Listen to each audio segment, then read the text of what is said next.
atividades da semana, nós realizaremos hoje um debate, com relação, cujo foco são os programas que estão sendo implementados pelo governo federal e, sobretudo, os programas vinculados à questão da educação, ou que envolve diretamente a educação e as instituições de educação federal.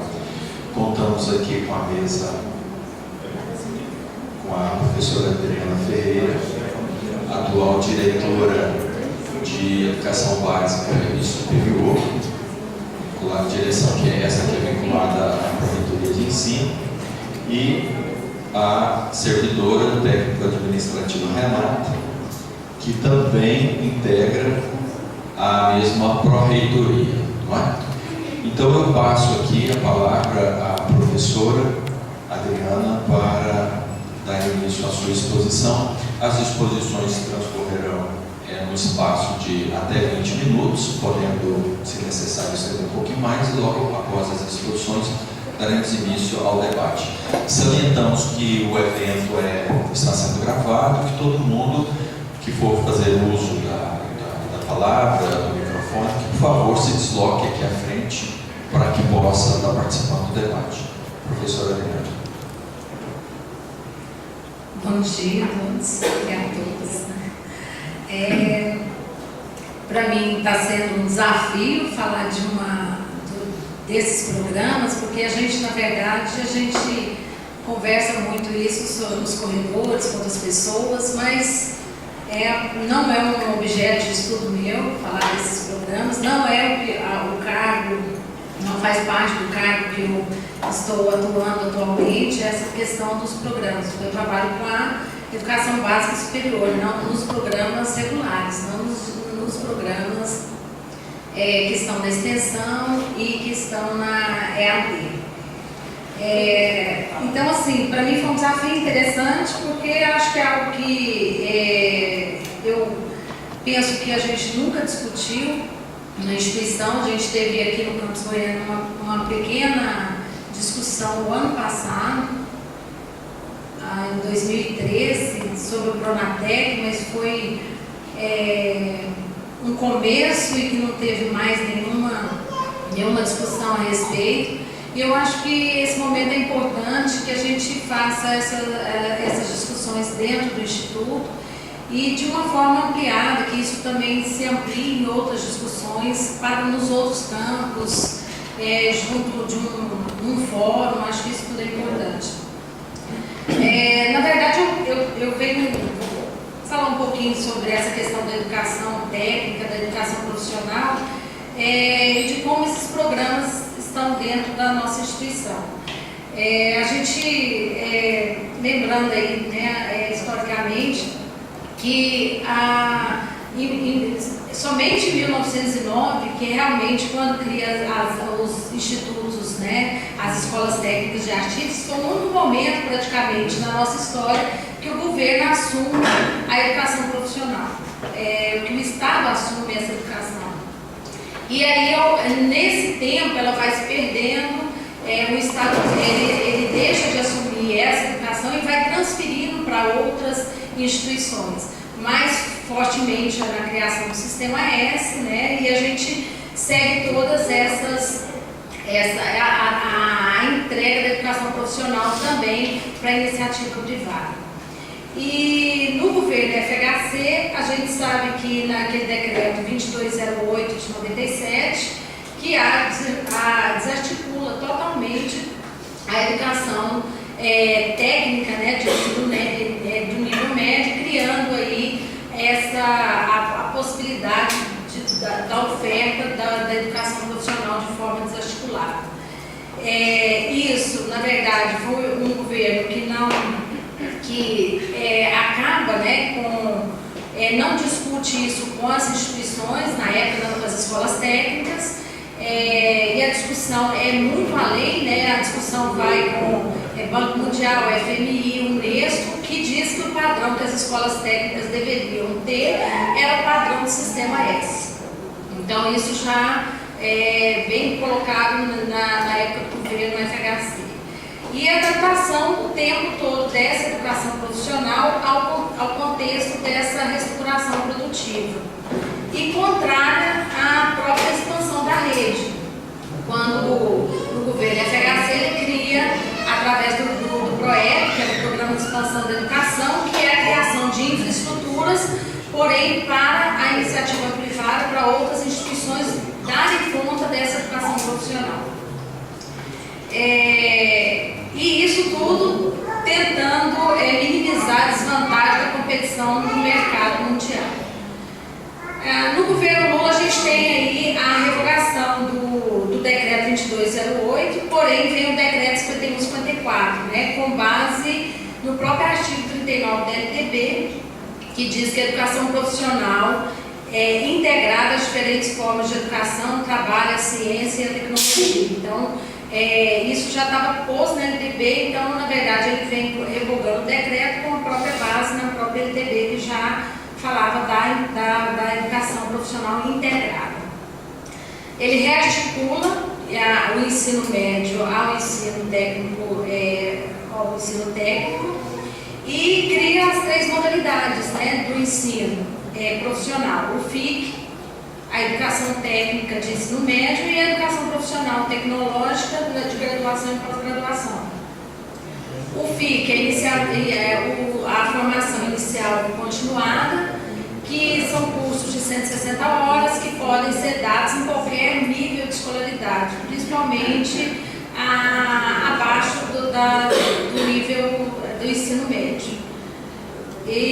Então, no governo Lula, ele também continua com a política anterior de não estabelecer, de não ter a exclusividade da formação profissional. O Estado delega novamente ao setor privado e principalmente ao Sistema S a continuidade da formação profissional.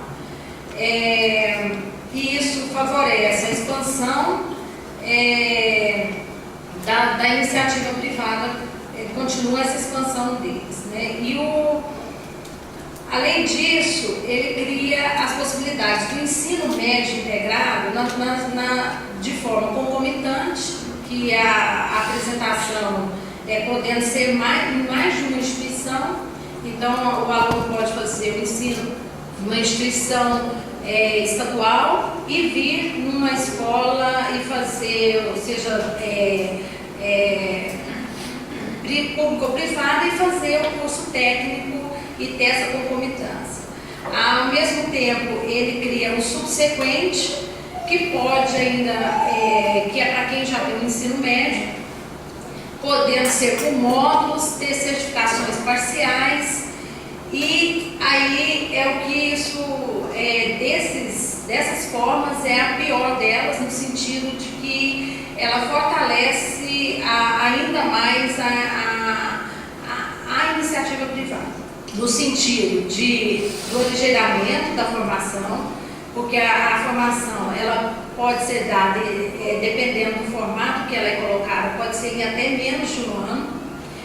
O aluno já tem a formação do ensino superior, então ela não tem integração com nada, com formação humana, e não há os projetos eles são extremamente de formação técnica. No caso, podem ser cobrados por módulos, e as pessoas podem ser certificadas por módulos, e se ela fizer todos os módulos, ela ganha o certificado de técnico de ensino médio. Então, essa é uma modalidade extremamente flexível e que não favorece a formação como nós pensamos e como nós entendemos que é uma formação humana, de forma integrada e de forma que tenha ensino, pesquisa e extensão nessa mesma formação. E isso reduz custos, né, para quem vai oferecer. Além disso, nessa política ainda do governo Lula, foi criada a expansão da rede para 57 instituições, 39 institutos federais, 2 Cefetes, 25 escolas vinculadas às universidades e a Universidade Tecnológica do Paraná. até 2014 são de 558 campos ou micro-regiões no país, né? Com o objetivo de atendimento a 600 mil habitantes. E em 2011 foi destinado 1 bilhão para a expansão da rede. Então aqui nessa proposta de expansão é omitido o tempo todo a questão da precarização da ampliação. A gente vê que são colocados que tem a expansão, que vão ter professores, que vão ter servidores, mas ao mesmo tempo, paralelo a essa expansão, vem os programas do governo que não conseguem atuar paralelo a essa expansão. E aí nós não temos professores suficientes, não temos servidores suficientes, não temos estruturas suficientes. Então, ao mesmo tempo que há uma expansão e a entrada dos programas, a gente tem aí essa questão da precarização da ampliação da rede. O fortalecimento para os cursos de formação aligeiradas, né? E, além disso, mantém a política da formação técnica precarizada, principalmente no sentido de ser uma formação muito voltada para o ensino profissional, voltado para a questão do mercado. No governo Dilma, não só prossegue, como aprofunda com a criação do Pronatec, através da Lei 12.513, e que o Pronatec, Programa Nacional de Acesso ao Ensino Técnico e Emprego, e que prevê, se na expansão da rede 600 mil alunos, nós temos no Pronatec, até 2014, 8 milhões de vagas. Então, e aí, não só o Pronatec, ele começa numa estrutura e ele está abarcando outros programas para dentro do Pronatec. É o que hoje acontece com o programa Mulheres 1000. O programa Mulheres 1000 é um programa que era um projeto que era com o governo, com o Canadá, um projeto que veio do Canadá, e esse projeto no Brasil, ele era para cidades, a gente entrava com um projeto e só os institutos que estavam em cidades com IDH abaixo de um certo valor é que poderiam participar do programa. Então, por exemplo, eu lembro do Campos Goiânia entrar com o projeto Mulheres 1000, não foi aprovado. Foi aprovado em Luciânia, em função do IDH. Agora não. O programa Mulheres 1000, ele faz parte desse conjunto de programas e agora todos os institutos têm metas. Então, o Campos Goiânia tem meta, posso estar enganado, mas a Chile me avisa. Se não me engano, tem que ter no mínimo 100 alunos do programa Mulheres 1000. Então, a gente tem aí, além disso, as formações que eram de outros ministérios, as formações que eram através do FAT, né, que era através do Ministério do Trabalho, elas são incorporadas pelo Ministério da Educação. Então, não se tem mais formação profissional em outro ministério, a não ser no Ministério da Educação.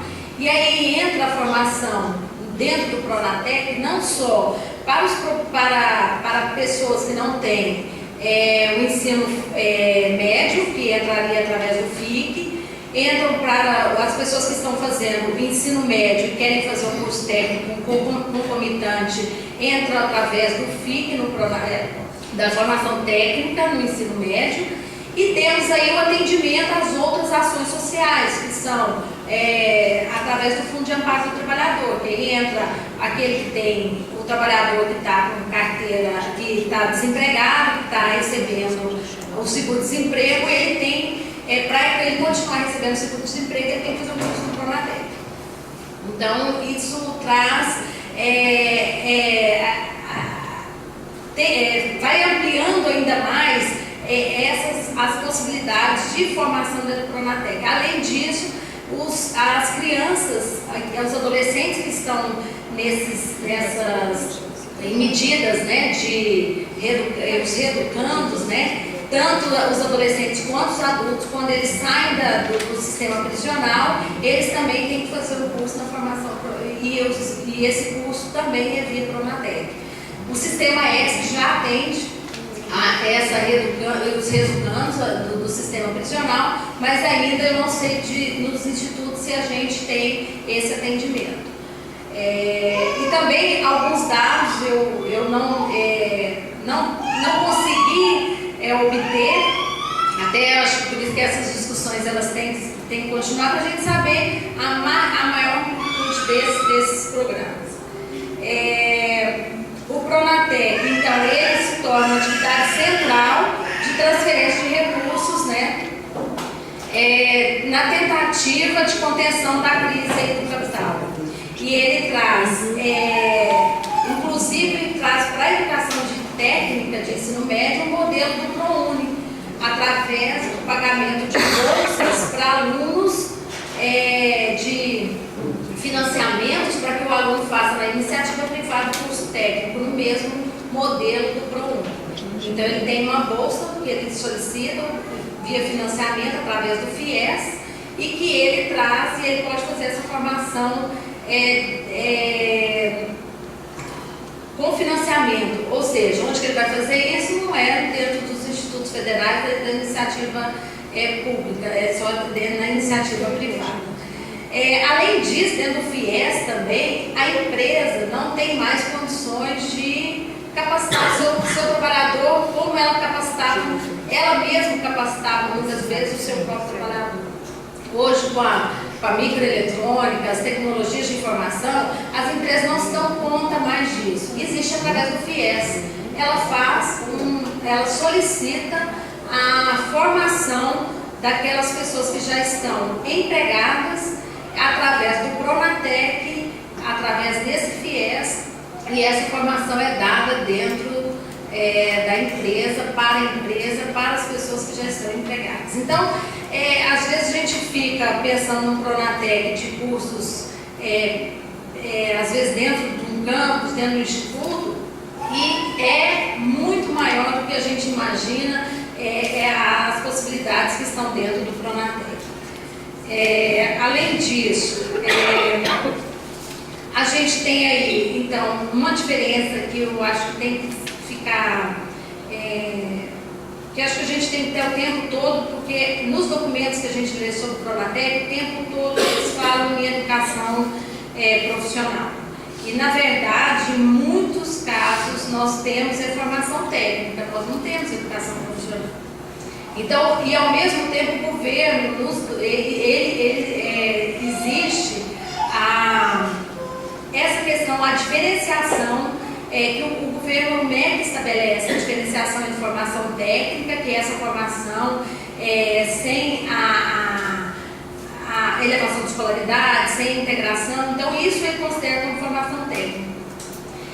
Mas nos documentos, quando as propagandas, ele fala em educação profissional. Então, ele utiliza um conceito inadequado para as propostas que são colocadas para os cursos técnicos de formação técnica.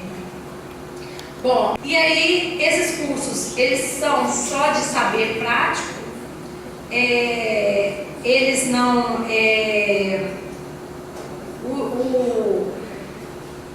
de certa forma, esses cursos, eles trazem aí números, né? Eles trazem a possibilidade de mais pessoas, como eu falei, 8 milhões de matrículas na possibilidade.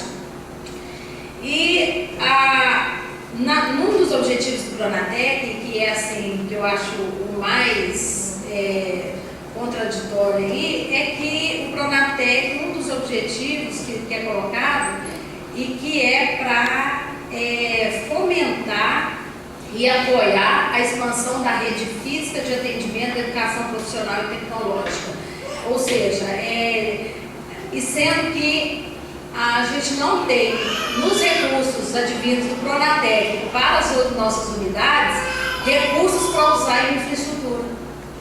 Os recursos que vêm para o Pronatec que a gente pode utilizar são recursos para materiais de consumo, locação de equipamentos, bolsa para a bolsa para o aluno, mas nada em relação à infraestrutura. Então, e nem contratação de servidores. Então, como que vai ajudar a expandir e vai dar condições para os institutos numa expansão que não seja dessa forma precarizada como está sendo colocado? Além disso, o orçamento na educação, a gente vê que ele de 2003 ele sai de 720 milhões e em 2013 para 9 bilhões, e nós não avançamos na questão da elevação da escolaridade. Então, assim, os números em relação aos adolescentes, ou as pessoas que deveriam ter terminado o ensino médio na idade correta, ou que estariam ali com esses números, eles não aumentaram de 2003 para 2013, sendo que o orçamento muda. Aí a gente pensa, então, não era falta de orçamento, nós sempre brigamos pelo aumento do orçamento, que isso ia melhorar a educação, então agora nós temos um orçamento, por que a educação não melhora? Então, acho que isso é um questionamento que nós temos que fazer e discutir sempre essa questão dessa relação de que tipo de formação que esse orçamento está promovendo. Bom, além disso, o que a gente percebe nos programas, principalmente no Pronatec, é a dificuldade, por exemplo, o número muito grande, por exemplo, de evasão, apesar que ela é maior na iniciativa privada, através do sistema S, do que dentro dos institutos. Em média, vou apresentar alguns dados do Instituto, mas em média nós temos uma evasão de 30%, 40%, enquanto que fora a gente tem uma evasão que é em torno de 50%. Sem contar que não é a instituição que ela vai captar os alunos. A captação é feita através nós só somos como é que são os termos? Os demandantes. Os demandantes são as secretarias. Então, elas que definem os cursos, elas que definem os alunos, ou seja, quando vem para a instituição, vem já tudo pronto, ou seja, a instituição ela vai abrir os editais para contratação de professores para dar aula para aqueles determinados cursos, para aqueles determinados alunos naquela negociação que foi feita. E essa negociação muitas vezes ela não é bem clara, há uma dificuldade muito grande das articulações, não consegue os alunos no tempo que deveria. Então há uma série de questões que, apesar de ter vários recursos, não há aí a questão da eficiência, não tem o número de alunos que estão saindo, formados nesses cursos, também não está sendo de forma eficiente. Além disso, ele não é. O que é pior, que eu acho também nos institutos, é que a formação técnica concomitante ou através para dar a formação técnica mesmo, ela não é colocada para que os institutos sejam o formador. Quem é responsável por isso é o sistema S. O que sobra para os institutos? Os FICs, a formação inicial continuada de alunos que não têm o ensino médio, que estão fazendo e fazem cursos de 160 horas, 220 horas, conforme o catálogo está lá. Mas não são cursos que nem têm elevação da escolaridade e que nem dá a titulação de técnico, porque ele é no ensino fundamental. Então, quem está dando essa formação, então, é técnica, o sistema S. Então, por quê? Por que não está com os institutos? A resposta que eu tive foi que seria uma concorrência com os próprios cursos que nós temos, e aí seria uma concorrência direta à própria formação que nós damos dentro do Instituto. E, então a nossa atuação no Instituto, então, nós estamos atuando somente na formação FIC, que é a formação de cursos de 160 horas, 220 horas, mas que não tem a certificação realmente de um curso técnico. Bom, eu vou apresentar alguns dados também que eu colhi, porque é o seguinte, esses alunos são dados do Instituto, e esses dados foram tirados do SISTEC, porque esses alunos, eles são alunos que entram como alunos como alunos não regulares, mas ele entra como alunos de Bolsa Formação. Então existe lá um campo no sistema que você entra com esses alunos. Eu consegui essas planilhas e esse filtro que eu vou apresentar foi em cima do que eu filtrei, o que eu consegui estabelecer de dados tem vários filtros que a gente poderia fazer. Eu fiz os filtros só em relação ao número de matrículas, evasão, aos campos, né, quantos alunos nós temos já concluídos, que já concluíram essa formação dentro do Instituto. Eu não entrei quais são os cursos, tem uma série de outros dados que tem nessas planilhas. Se alguém tiver interesse, eu posso disponibilizar. Elas estão no SISTEC, a gente consegue esses dados através qualquer pessoa que tenha acesso ao SISTEC, são poucas, não é todo mundo que tem esse acesso. Por exemplo, como eu lá na Proreitoria de Ensino, eu não tenho esse acesso, a Camila e o Renan que tem esse acesso. Então eu tenho que, na Proreitoria de Extensão, a Patrícia, que é a coordenadora, ela tem acesso ao SISTEC, então não são todas as pessoas que têm esse acesso. Bom, aqui é um quadro geral, né, de quantos alunos nós temos. Então, assim, de 2012 a 2014, então até o momento nós tivemos 13.913 matrículas no Pronatec, e isso é um número bem pequeno perante ao que o Sistema S tem de formação já. Aqui nós temos por campus, então agora eu trago aqui a divisão por campus, o total de matrículas. O maior campus que teve maior número de matrículas foi Luciânia, com 2.738. Em seguida, o campus Goiânia, com 2.426. Aí depois o Açu, Jataí. E o que teve menos foi o campus de Aparecida de Goiânia. O campus Goiânia-Oeste já atua no Pronatec, mas como ele ainda não está no SISTEC, a gente não conseguiu filtrar ainda. Então aqui está faltando tanto os dados do campus Goiânia-Oeste. Aqui é o número de alunos concluintes no Pronatec nesse período. Então a gente tem aí os alunos em termos de o que mais concluiu: Luciânia, depois Goiânia, depois Inhumas, e assim segue o número de concluintes. Aqui o campus, né? Por campus nós temos aí, então a gente pode perceber que o campus Anápolis, ele tem, do total de números de matrículas, ele já tem 43% que já concluíram, atualmente tem 20% em curso, e aí é o que a gente chama de, aí poderia ser evasão, porque lá no SISTEC tem evasão e tem cancelados. Eu não consegui entender a diferença. Se o cancelado ele fez matrícula e não participou, ou se ele começou e foi cancelado. Então, assim, esses dados eu não sei fazer essa leitura, eu precisaria de conversar mais com as pessoas que atuam, que tem a leitura do SISTEC para fazer isso.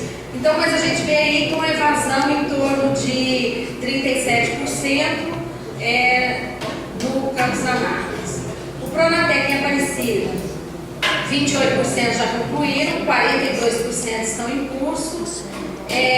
Uma evasão, talvez seja a menor evasão aí, em torno de 20%, mas também tem matrículas não confirmadas, que eu consegui obter também, que são não confirmadas, porque o SISTEC não confirmou, mas também as pessoas não souberam dizer como é que funciona, eles estão confirmados aí.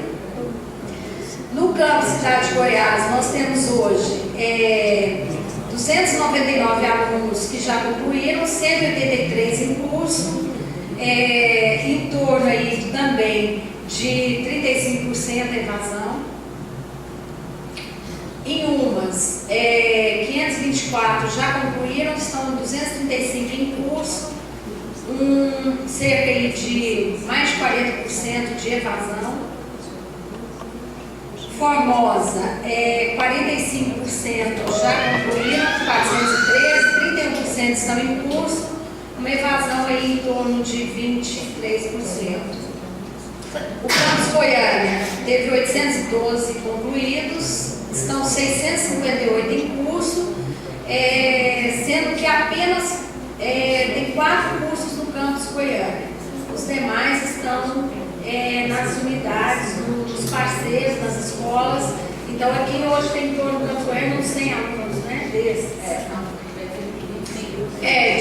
São de 658 alunos que estão no Pronatec em Goiânia, cerca de 100 alunos que estão ocupando os espaços hoje do campus Goiânia. Uma evasão de 36%, de 36% a 38% do número de inscritos. Isso são dados de 2012 e 2014. Em Tumbiara, o concluído 31%, 349, em curso 268, evasão em torno aí também de 36%. O campus Jataí, nós temos 587 que já concluíram, tem 453 em curso, uma evasão de 20-25% aí considerando. Luciana, nós temos aí 678 em curso, 832 que já concluíram e 775 que evadiram, em torno aí também dos 30 e poucos por cento dessa formação.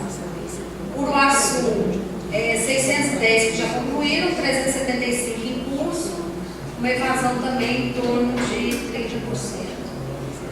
Esses dados foram extraídos do SISTEC, né? Então foram os dados que eu retirei ontem no sistema, ontem de manhã eu consegui esses dados e eu fiz essa análise em cima somente, o meu filtro foi somente números, né? Para a gente trazer aqui quantos alunos nós temos hoje no Instituto ou que se dão informação. Então, voltando aqui para a tabela inicial, são cerca de 13.000 alunos e nós atuamos no Pronatec. Então, acho que, na verdade, eu vou passar agora para a Renata, que vai falar também de um programa, que são os programas que hoje estão no ensino à distância, mas também da mesma forma de que com bolsas que não são alunos regulares na instituição. E a gente abre depois para as discussões. Obrigada. Não está compondo a mesa como representante da reitoria ou da pró-reitoria de extensão, de pró-reitoria de ensino. Na verdade, eu a apresentei como aquela que ocupa uma dada diretoria, não é? Mas aqui ela está falando por conta e risco do entendimento dela, dos posicionamentos pessoais dela, portanto, ela não reflete o pensamento, ou não está autorizada também a representar o pensamento da reitoria acerca do tema. Renata. Bom dia, meu nome é Renata, eu sou servidora técnica administrativa lá na ProEM, trabalhei na EAD, tenho mestrado, eu sou formada em publicidade, estou como programadora visual na FG, tenho mestrado em educação e trabalhei 1 ano e meio na EAD, ainda para serviço pré-EAD, mas eu estou atualmente lá na Pró-Reitoria de Ensino. Vou falar primeiro sobre a educação à distância, a minha concepção de educação à distância e a leitura que eu faço disso. Depois vou falar um pouco da experiência do Profissionário, que foi um programa que eu vi mais de perto na minha atuação diária lá na EAD. Sobre a educação à distância, ela começou a fazer um retrocesso aí um pouquinho. Ela começou entre 1922 com a fundação com Roquete Pinto, por meio da radiodifusão, os programas de radiodifusão educacionais. Depois, a primeira instituição totalmente voltada para a educação à distância foi o Instituto Universal Brasileiro. Quem é mais antigo deve lembrar das revistinhas e tal. O tio Chico fez um curso de violão por meio do Instituto Universal Brasileiro. Depois, nos anos 90, ela ganhou mais impulso com o advento da internet e da televisão via satélite. Tem até os programas da Globo, né, aquela Fundação Roberto Marinho, aqueles de, como chama mesmo? Aquele da televisão, Telecurso Segundo Grau, por exemplo, é uma dessas. Aí também em 96 a EAD teve reconhecimento pela FDB. Então isso foi um marco para poder expandir o ensino de educação à distância no Brasil. As ofertas de curso de nível superior, elas ganharam impulso a partir dos anos 2000, com o avanço das tecnologias de informação e comunicação moderna, que possibilitaram inúmeros recursos que hoje são utilizados na educação à distância. Sistemas como o Moodle, que a gente usa hoje, vários outros dessas realidades virtuais que são utilizados igual a postagem de vídeo online e várias outras coisas, como tem o YouTube, canal de TV pela internet, essas outras coisas. Qual que é o discurso oficial sobre a educação à distância? Eu dividi mais ou menos em tópicos para depois a gente abrir para o debate. A defesa oficial da educação à distância, que o discurso enaltece primeiras experiências internacionais. Existem diversas instituições, se vocês forem procurar na internet, que oferecem cursos à distância, inclusive muitos gratuitos, como a Universidade de Oxford, tem outras dos Estados Unidos, tem no mundo inteiro, que oferecem diversos cursos gratuitos de educação à distância. Mas aí a gente tem que perguntar também qual que é a qualidade disso, mas enfim, a exaltação dessas experiências internacionais, as mudanças que a nova tecnologia produziu no conceito de educação tradicional, que para o discurso oficial foi muito interessante. O acesso das pessoas que não poderiam participar da educação regular, elas seriam atendidas pela educação à distância.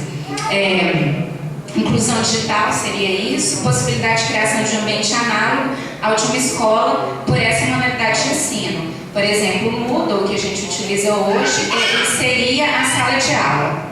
Então, assim, essa questão de uma aproximação por meio de uma realidade virtual, dessa inclusão digital. Pode passar. O primeiro fórum de debate da educação à distância foi em 2009 pela Associação de Docentes da USP. Aí eu trouxe aqui mais ou menos, resumindo, o que foi colocado na mesa, que eu acho interessante a gente colocar aqui, porque até onde eu sei nunca houve esse debate sobre a educação à distância, qual seria a concepção e a atuação do EFG dentro dessa modalidade de ensino.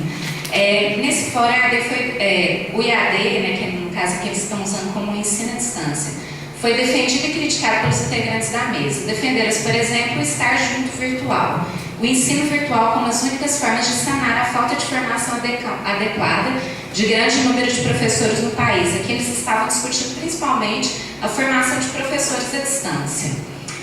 Apresentaram-se críticas ao aligeiramento dos conteúdos, a fragmentação do processo de ensino que ele promove, a dualidade escolar imposta pelo crescimento vertiginoso de cursos à distância, credenciados pelo MEC e vendidos por instituições privadas de ensino superior. Houve quem advertisse para a necessidade de contextualizar o EAD nas mudanças educacionais impostas por organismos internacionais e transformar a educação em mercadoria. Houve a menção à precariedade dessa modalidade de ensino, não por eventual implementação descuidada, mas como resultado de características que lhes são inerentes. Aí é a questão da crítica do próprio meio, né? da técnica. Até que ponto a técnica supera o ensino presencial, até que ponto ela dá conta disso. Então é muito interessante, eu acho, e a questão da própria precarização não apenas do ensino, mas das relações interpessoais por meio de uma realidade virtual. O discurso, como que a EAD é apresentada na mídia, o ensino à distância. O objetivo valorizado na mídia tem um discurso, eu esqueci, eu acho que a faculdade objetivo tem uma propaganda específica sobre esses cursos de EAD que enaltecem a empregabilidade. É interessante que há alguns anos atrás, estudando as questões de propagandas de cursos, né, de ensino, alguns anos atrás oferecia a garantia de emprego. Hoje em dia já não existe mais isso. Quem tinha um curso superior, ele automaticamente estaria empregado, estaria assim, entre aspas, com a vida feita, né? Não teria esse problema de desemprego. Hoje em dia isso não é garantido mais. Então, o que se vende é a empregabilidade, a possibilidade de você conseguir um emprego, aumentada por meio de cursos superior, pós-graduação e etc. E como não conseguimos, não existe uma estrutura educacional pública nem privada que dê conta da oferta para toda a quantidade de alunos que existem hoje no Brasil para serem atendidos, uma opção é a educação à distância, que com o mínimo de pessoal, de infraestrutura, você consegue atender milhares ou até milhões de alunos. Então, isso aqui é o exaltado. E também aí tem a questão da transferência, né, de quem é a responsabilidade do aprendizado. Então, o que seria o perfil do aluno de educação à distância, o aluno de sucesso, enfim, na educação à distância? Seria aquele motivado a competir, disciplinado, capaz de evitar a dispersão de cumprir os horários, organizado, apto a dividir o tempo entre o estudo, os horários de atividades online, disposto a ler textos virtuais ou apostilados. O nível de conhecimento alcançado dependeria, portanto, de uma predisposição e esforço único dos alunos. Esse é bem um discurso assim, neoliberal, mas racionalidade instrumental, tipo, você transfere a responsabilidade para o indivíduo, como se nós, na nossa realidade objetiva, nós conseguiríamos atender essa necessidade. Não existe espaço para todo mundo nessa sociedade. Mas aí se você... não existe espaço, mas aí a culpa é de quem? A culpa é de você que não deu conta. Você, Lara, que não conseguiu, você está com 2 filhos, uma menina pequena, e não conseguiu fazer o curso à distância. A culpa é sua, o problema é seu. O que não entra nos debates e publicações oficiais sobre EAD, se vocês lerem documentos do MEC, mesmo dessas universidades que abriram, eu peguei um texto de uma professora da Universidade da USP, que ela faz um levantamento dos programas de educação à distância na Unesp, na USP, em outras universidades lá de São Paulo, públicas. Aí ela vai apontar essas questões que não aparecem no discurso oficial, que é enviesado, até porque seria um problema como se resolver isso e a gente não vai poder ofertar isso. Como regra, uma reflexão sobre história, sociedade e relações de poder, sobre a ciência e a técnica como ideologia, sobre a política educacional numa sociedade de classes, sobre a cultura e os meios... Cultura e os meios de comunicação de massa nas sociedades administradas, sobre o conceito de formação educacional, sobre a relação professor-aluno, temas que não podem ser desconsiderados pelo Estado quando se trata de pensar a democratização do ensino e as possibilidades e os limites de sua realização. Inclusive, nós discutimos a democratização no último debate. Então, é isso. A democratização e a autonomia lógico que vai perpassar esses temas, porque esse tipo de formação ela não permite a formação omnilateral, que está no PDI, que seria uma das diretrizes a ser seguidas pelo Instituto. No entanto, é uma relação muito paradoxal. Você defende no documento oficial do Instituto uma diretriz que é uma formação omnilateral, mas implanta uma educação à distância que já está com milhares de alunos aí, e que, na realidade, oferece uma formação unidimensional. Então, é totalmente paradoxal. A questão da educação à distância e a contemporaneidade. As aulas de curta duração emergem uma nova relação com o tempo e com a perda de temporalidade que implicam na perda de profundidade de visão de totalidade. As aulas geralmente são muito curtas, o período é curto, o material inclusive é curto também, porque você tem que prender o aluno o máximo possível. Então você tem que criar recursos visuais, textuais, musicais, audiovisuais, para prender, e isso é muito, muito raso. Porque as pessoas igual na frente de televisão, tem estudos que mostram que a sua atenção ela é mínima, são alguns minutos. Então, como fazer isso à distância? Porque quando você está em frente na sala de aula, você vê que está tendo dispersão, você tem a estratégia de mudar, né? de fazer uma abordagem de outra forma, se o assunto não está chegando até lá. Agora, isso é perdido, né? na educação à distância, essa questão de tempo e espaço também, que geralmente é virtual, essa questão ela é colocada relativizada. Aí tem a perda, isso gera uma perda de capacidade de realizar experiências emancipatórias, que seriam justamente aquela análise de toda aquela conjuntura que a gente colocou anterior, histórico-social, cultural. Então e fazer o link do que você está estudando com a sua realidade objetiva.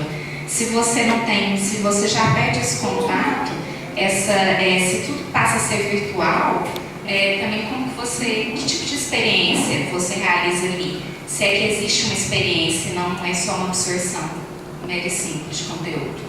Aí isso gera, que eu falei, a produção, coloquei produção mesmo, bem essa lógica de produtivista, do homem unidimensional, que seria aquele que perde a autonomia necessária à crítica do existente, ao internalizar a educação à distância, mesmo como ela foi implementada, de uma forma muito aligerada, sem debate. Mas cadê as pessoas aqui nesse espaço para discutir? E também tem uma inaptidão para o debate, a gente vê isso nas assembleias, a forma como as questões são postas de forma muito sem embasamento, muito rasas, e às vezes parte para o tipo, vamos ganhar no grito. Então acho que tudo isso reflete essa realidade, que é uma lógica dessa realidade instrumentalizada, e que, se não houver utilidade naquilo que eu estou fazendo, o resto é dispensável.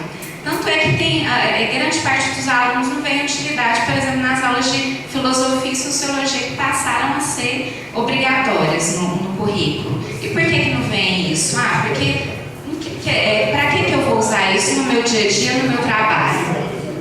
Não tem porquê.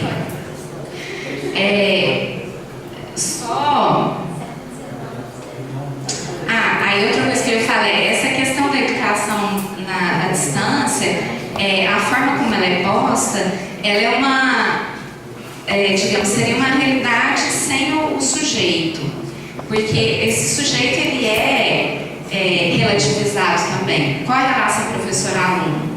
O professor ali, ele pega, existe um repositório nacional de materiais, ele pega aquilo que é apostolado, faz um resumo, coloca no material, o aluno lê o resumo do resumo, o tutor está ali virtualmente. Qual que é a relação desse professor com o aluno?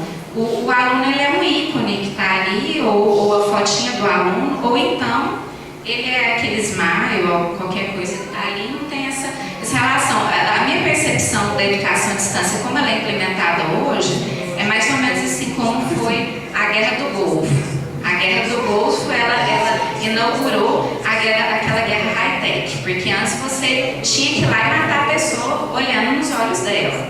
Depois não, aperta um botãozinho, e aí, eu sou da época do Atari, gente, então assim, aí tinha aquele joguinho de que você matava os aviãozinhos, é mais ou menos isso, você aperta, vai lá e mata o aviãozinho. E a educação à distância é isso, qual que é a relação, o comprometimento do professor com aquele aluno?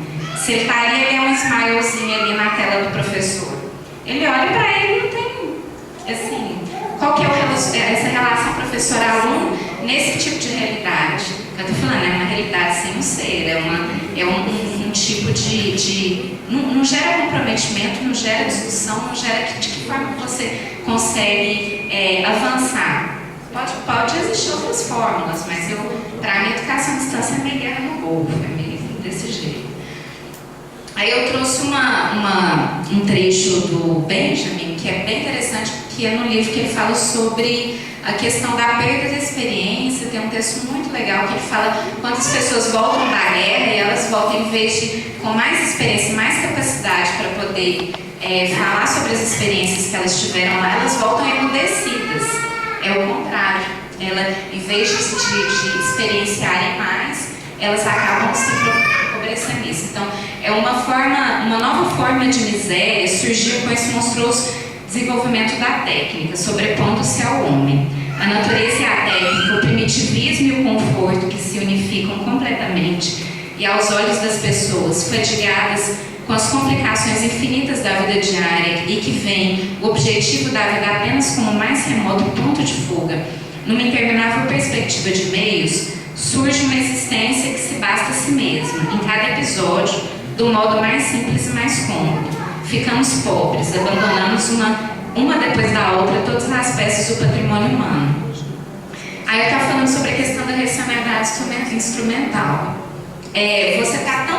essa lógica desse mundo capitalista é tão cruel que você fica tão fatigado no seu dia a dia, você está ali, você trabalha às vezes mais de 12 horas, você tem diversas atribuições, chega em casa, tem mais tarefa, tem mais coisa, quem tem esposo, esposa, filhos e tal, você ainda tem que dar conta dessas questões domésticas, e aí você... E o tempo para pensar?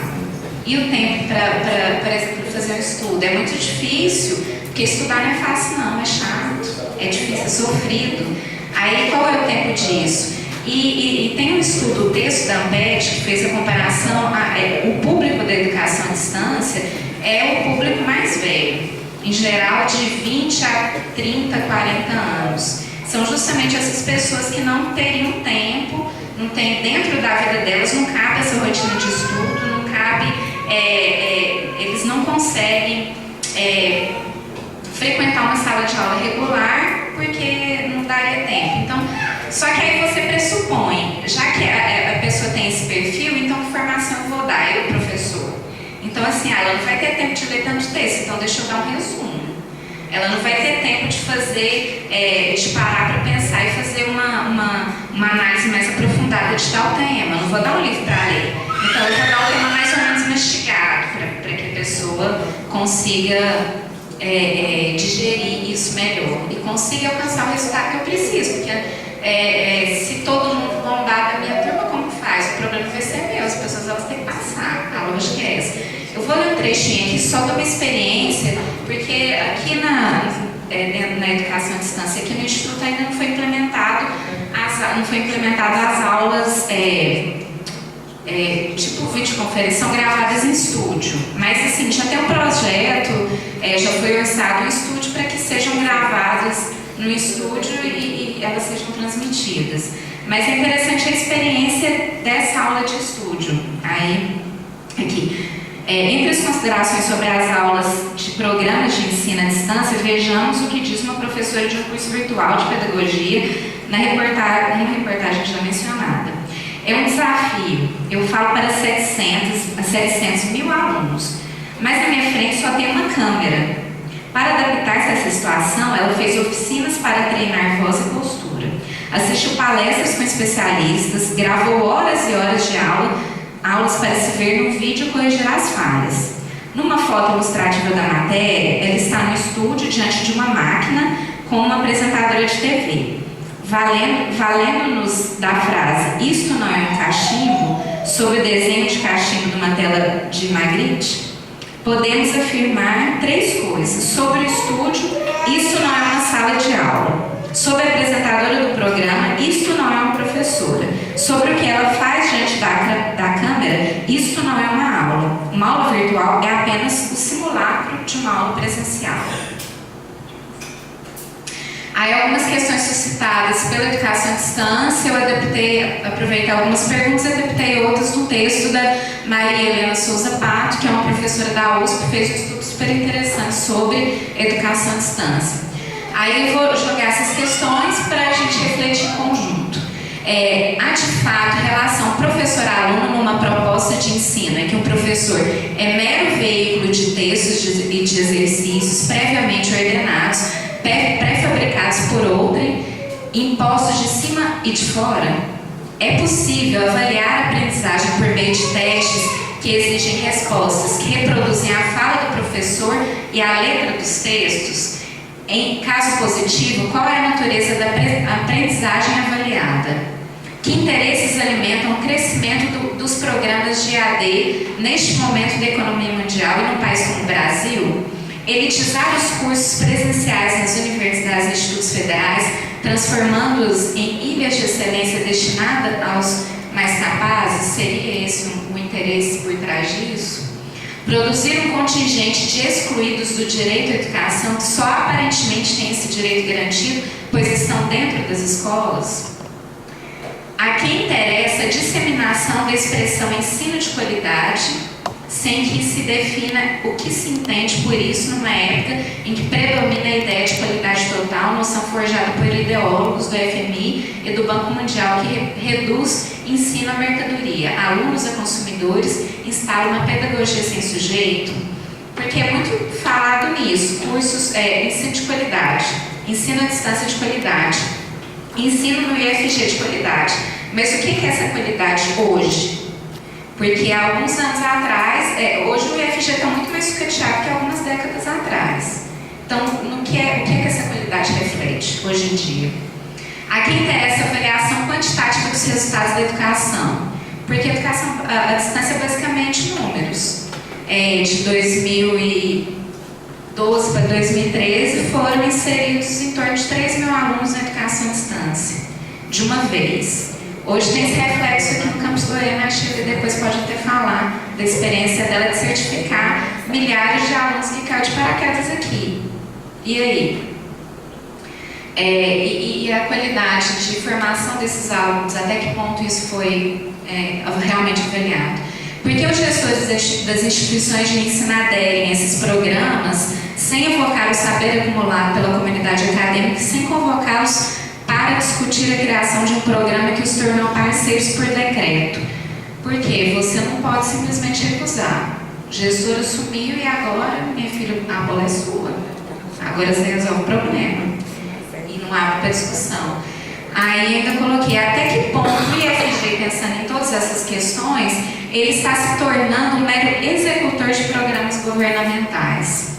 Porque, fazendo um balanço, hoje em dia o governo federal não promove muitas políticas. Por que o repasse de verbas é por meio de programas? Por que aquela fala super infeliz do presidente do CONIF no segundo ciclo de formação, que ele fala, não, a gente tem que pegar o Pronatec porque senão a gente vai perder essa verba para o Sistema S, mas essa verba necessariamente tem que vir por meio desse tipo de programa.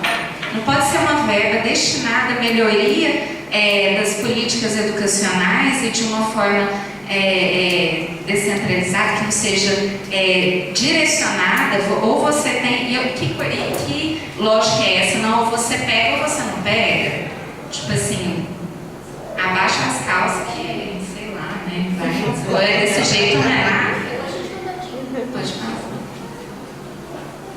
Terminei com as referências, agora eu vou falar um pouco da experiência do pró-funcionário.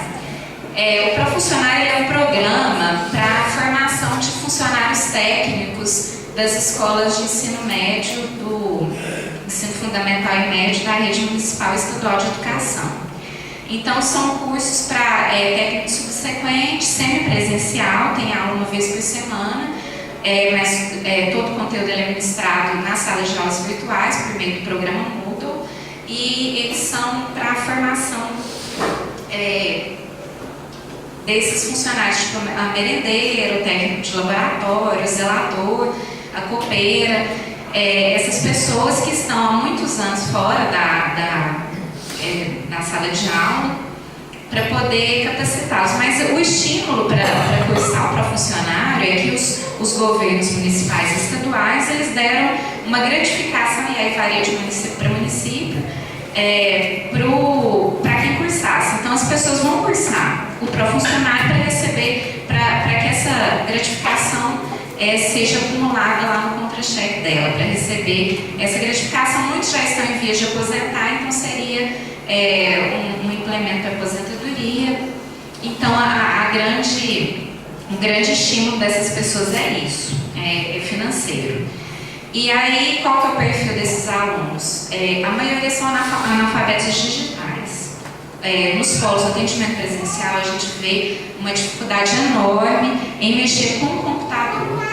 Então, assim, muitas vezes elas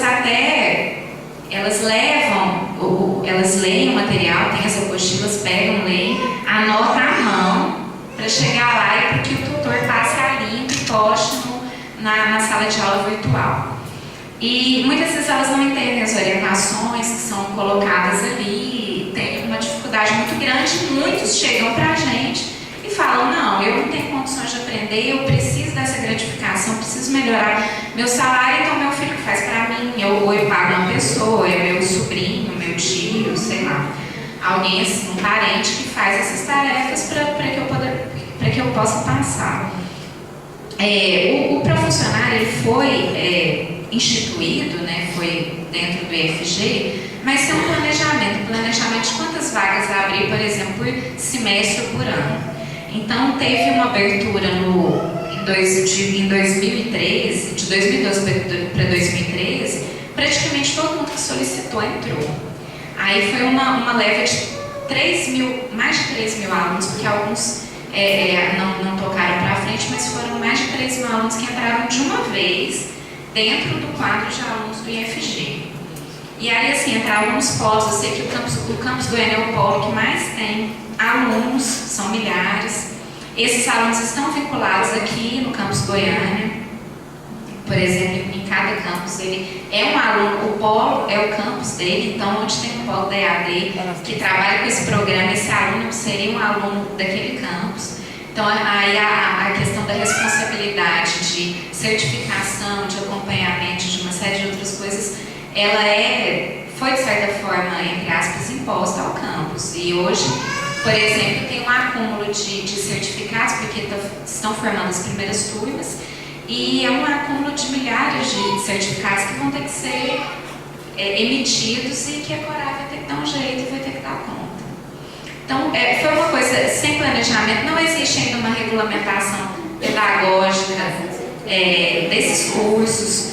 Por exemplo, o aluno que está cursando ali, aí eu falo de outros, igual edificações que existe presencial. Não, eu quero transferir da distância para o presencial, como que eu faço? Não está nada regulamentado. Nem a questão de notas, se, por exemplo, eu perder agora esse curso do pró-funcionário, essa turma, eu posso voltar na próxima? Não sei. Ainda está sendo construído esse documento, a Adriana está aqui sabendo que estamos nesse mês. Então, a minha conclusão, a educação à distância ela foi implementada com certo risco, assim. Eu sei que dentre os institutos, o Instituto Federal foi um dos últimos a constituir uma coordenação, que agora foi a Diretoria de Educação à Distância, mas também constituiu meio que assim, eu acho que uma forma porque que tinha, eu não sei, entendi direito porque que isso foi feito, sem ter discussão, mas foi feito e os programas foram sendo implementados sem também o devido cuidado, debate e regulamentação. Então, tá assim, o samba do criou doido, educação à distância. E o diretor está lá e vai ter que dar conta de regulamentar tudo, de colocar a casa em ordem, E eu acho assim também de levantar esse debate, até que ponto essa atuação é válida. E outra coisa, a educação à distância dentro do Instituto, hoje ela funciona basicamente por meio de bolsa. E se amanhã o governo federal cortar, sei lá, de uma ganha ou perde, mas não tem verba, eu vou cortar essas bolsas. O Instituto ele vai acolher esses alunos, ele vai acolher para si, vai finalizar esses cursos, vai continuar. E outra coisa, a Diretoria de Educação à Distância, o projeto é para que até esses cursos presenciais, que até 20% de matérias podem ser oferecidas à distância, que isso seja regulamentado e visto e assim, observado, né, cuidado pela Diretoria de Educação à Distância.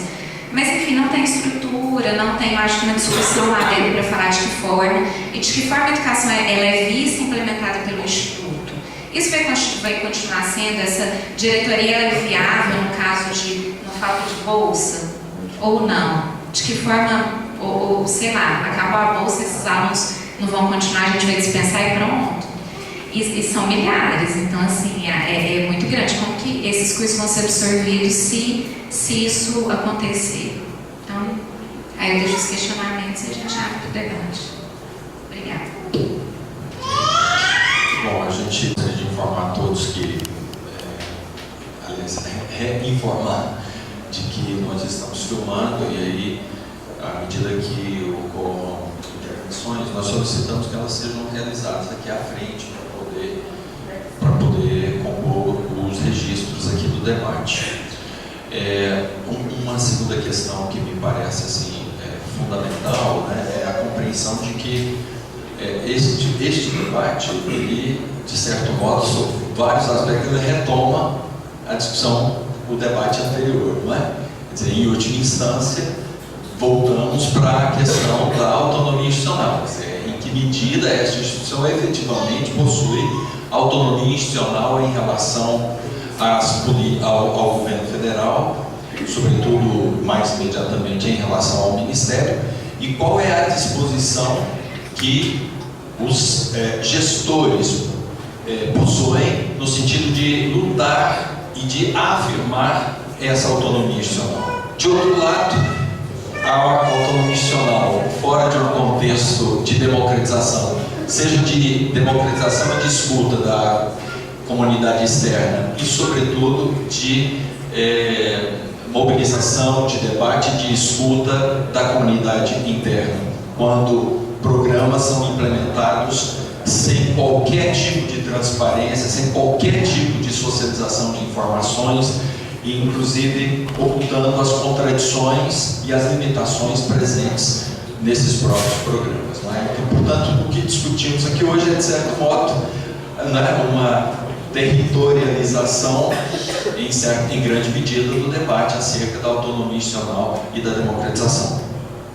Bem, nós temos aqui diversas pessoas que poderiam já mais imediatamente fazer uso da palavra. Gostaria de solicitar, de repente, nós temos ali o professor Felipe Valois, o professor Ricardo Golovati, com a experiência do campus Lusiânia. Enfim, as inscrições estão abertas. Professor Felipe, inicialmente, já estou.